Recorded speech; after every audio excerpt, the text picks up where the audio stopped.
I'm about to take Stevie on a train.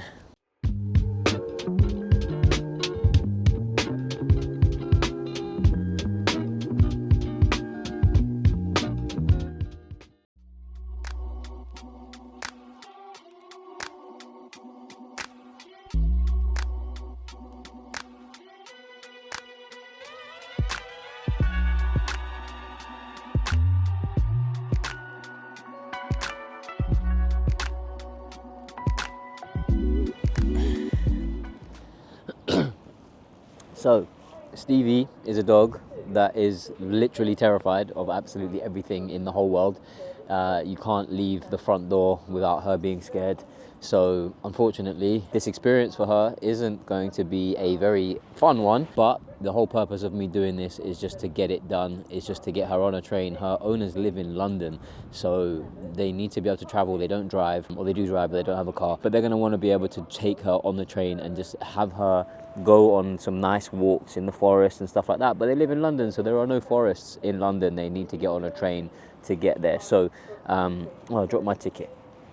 So what I'm doing today is I'm just taking Stevie out. We're gonna go on a train. I've spent the last 2.5 weeks with this dog just trying to build her confidence and just show her loads of different things, prove to her that she isn't gonna die whenever we go out, despite all of these scary noises. Here comes the train.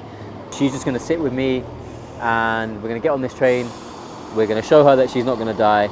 She's not gonna love it, but we're gonna do it anyway. And then we're gonna keep doing that over and over again. And in time, she'll get much better with this type of thing, and she won't be this scared, and she'll be able to just do it because it will be normal. But anyway, let's go. Come on, Stevie.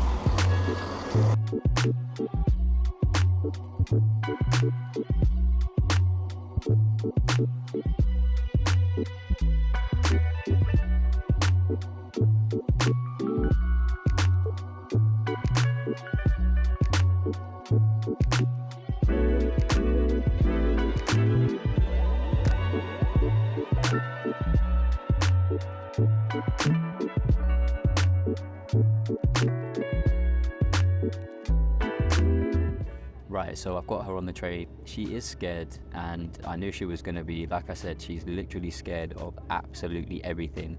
We cannot even leave the front door without her being scared. So with a dog like this, with this level of extreme fear to everything, it is impossible to think that we're going to avoid her feeling a little bit stressed out when we're outside. She has got so much better. She used to be so scared that she would be trying to bolt away from absolutely everything. But at this point now, we've got her to a stage where she's not trying to bolt, she's not the most comfortable, but she knows that if she just stays with us, she will be safe. And basically, this is a process of just getting her out more and more and more and more and more. She needs to see everything, she needs to experience everything. The first time she sees and experiences things, it's going to be tough. She's going to struggle. But once she experiences it enough times, she's going to realize that she is safe, she doesn't need to worry, and she's going to be absolutely fine. This is just a very rare case of dog that is just super hyper sensitive and hyper fearful of everything around them. And you've got a couple of options with a dog like this. You can either just leave it inside a house and never take it outside of a garden, or just keep its world very small. Or if you are like Stevie's owners, who are a young couple that just want to have a dog and enjoy it and take it out to places, this unfortunately is going to be the way that's going to have to happen. This dog needs to realize that, yes, things are scary in the world, but they're not going to hurt you. Things aren't going to hurt you. Obviously, with a dog, what we can't do is explain that to her. I can't sit her down and be like, look, this train isn't going to kill you, don't worry. She has to go on a train, she has to experience a train and be shown that the train's not going to kill her, and not going to hurt her, and nothing bad's going to happen to her when she's on that train. She needs to experience that. And if she experiences that enough times, she'll be absolutely fine with it. So all we're going to do now is we're just going to go one stop and then back to where we came from. So we're just going to get on 2 trains and then we're done. She's already starting to chill out a little bit. She was shaking quite a lot when I first got on the train.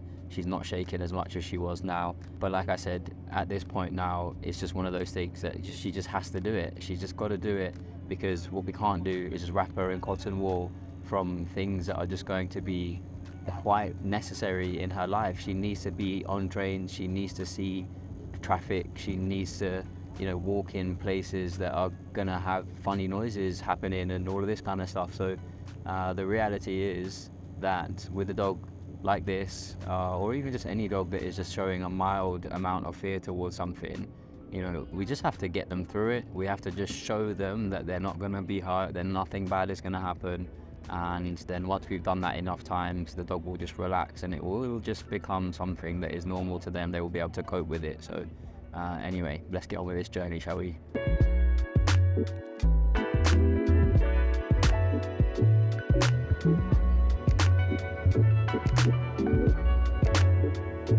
Another thing about Stevie is when she's feeling a little bit nervous of a situation, she absolutely will not take food. So I've not really been able to use food in these type of scenarios.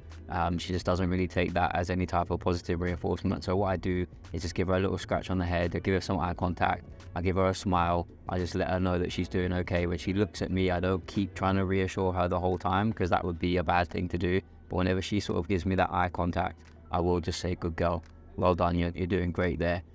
Give her a little scratch behind the ear.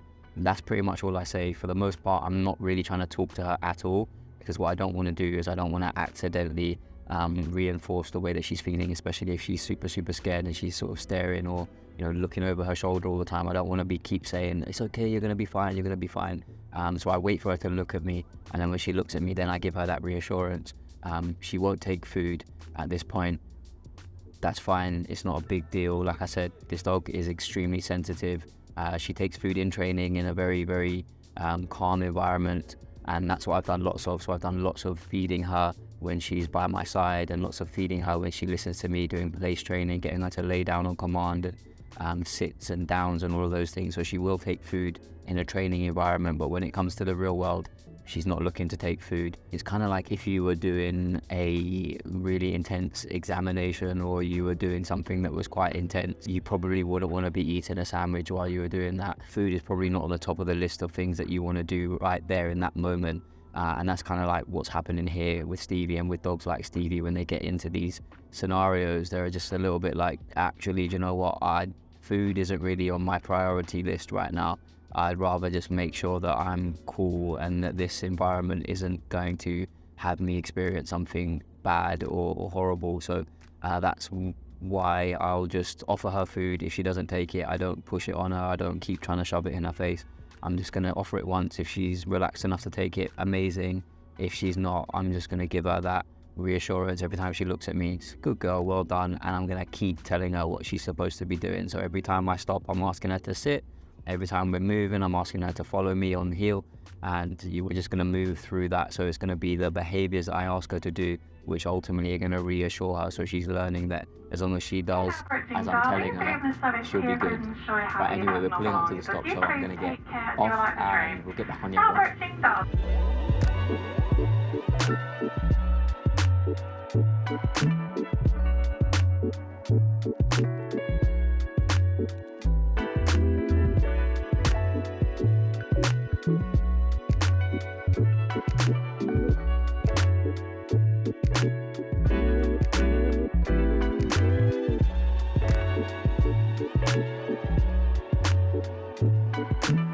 Thank you, mate.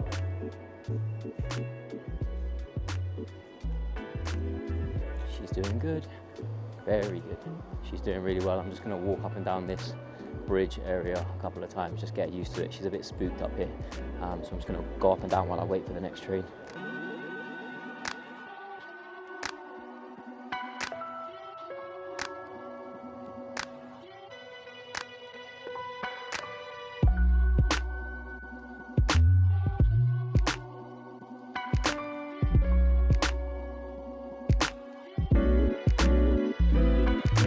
So another thing she's going to be scared of is a lift. So let's do the lift. Ready, Bob? Let's go. Come on.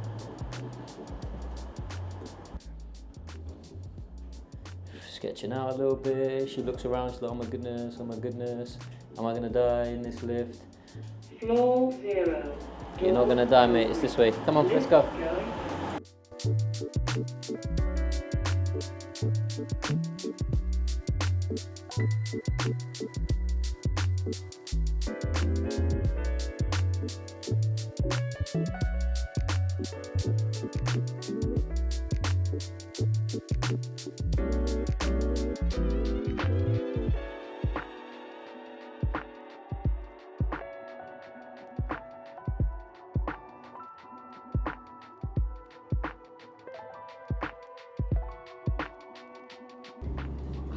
see how calm she is in this one. So much better than the first train.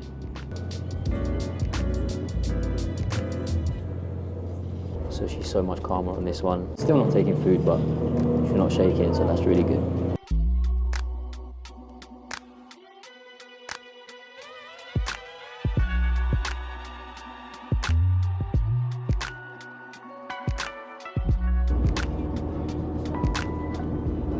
Let's get off.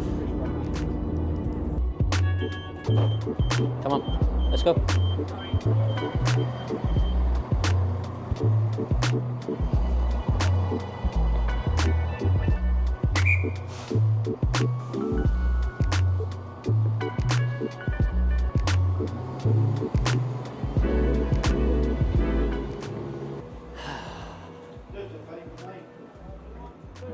That was amazing.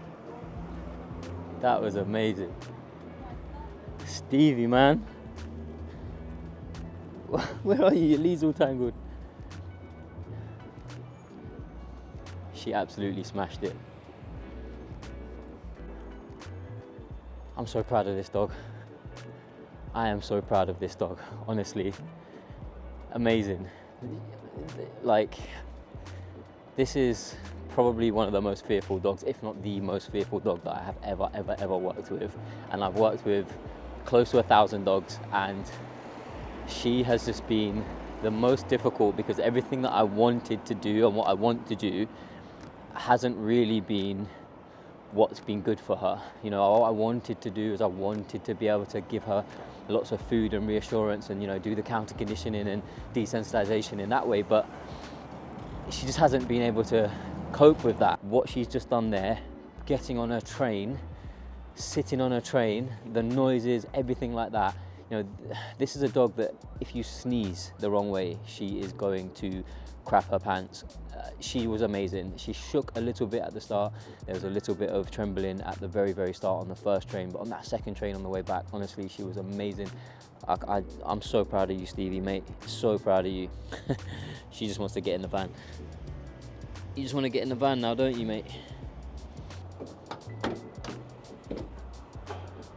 Go on in. Oh, she's such a good girl. Oh, well done, Stevie girl. There you go. Good girl. Oh, yeah. Oh, yeah. I'm so proud of you, mate. You're a good girl. Now you want to take food that you're in your little safety zone. Good girl. You get all of that food now, mate. Have everything that's in my pocket. Good girl. Let me feed you. Here we go. There you go. Have it all. Good girl.